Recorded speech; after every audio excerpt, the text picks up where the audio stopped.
trying to keep people realizing, hey, this is not your fault. You're doing everything you can.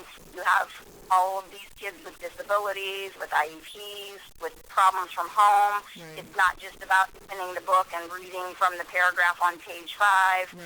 It's more, and we're asked to do more.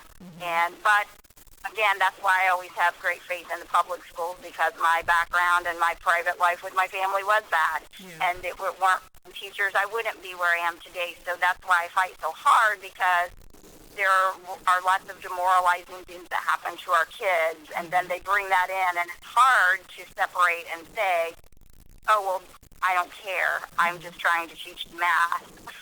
So you take some of that home, too. Right. And it doesn't mean you're burned out, but you're demoralized by all of the bad things that are going on in the world. One of and dealing with, with drug addiction and all of that, and locked up. And so, And you talked about, teachers dealing with IEPs, having more things put on them. They're sometimes expected now to teach good citizenry stuff, which isn't bad per se, but it's one more thing. In this book that the author talks about, Demoralized, Why Teachers Leave the Profession They Love and How They Stay, she also talks about technology being a little bit of a piece of it, and she says not in the way of,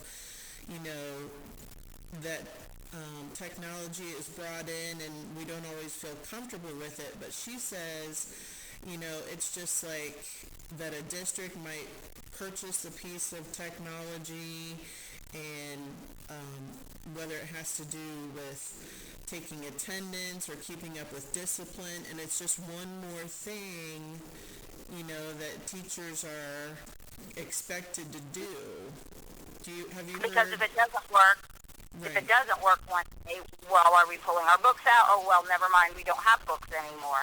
Well, and teachers are very good about adapting, and they should have a backup plan. Don't get me wrong. I mean, things aren't going to work well every day, even without technology, but you even see our kids that work at fast food restaurants, and when, for example, if the power's out or the system's down, they don't know how to count back your change. They're like standing there going, I don't know how to take your order because I can't push the buttons and it tells me how much money to take and give you back. Right. So it is intrusive, but even the cell phones and those kind of things are just another layer of not connecting with people and not feeling like you belong anywhere.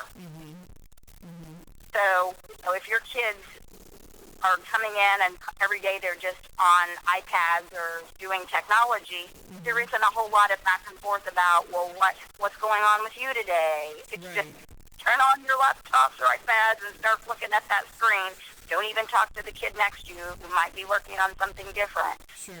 So, that has added some stressors too, even though our younger people definitely are better at it and don't stress over that making it work, but it's still having an impact on making relationships with people, students to teachers, teachers to teachers, that kind of thing. Even a lot of the administrators will do evaluations on an iPad, and they just walk through the room and they're typing, and they don't really, it's just so much focus on the screen and not really what's going on in the room sometimes.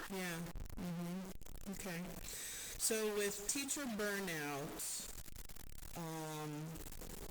they've often said it is kind of singular. You are done. You have nothing more to give. And as people are demoralized, and maybe you spoke a little bit about this before, but what can you see? And you talked about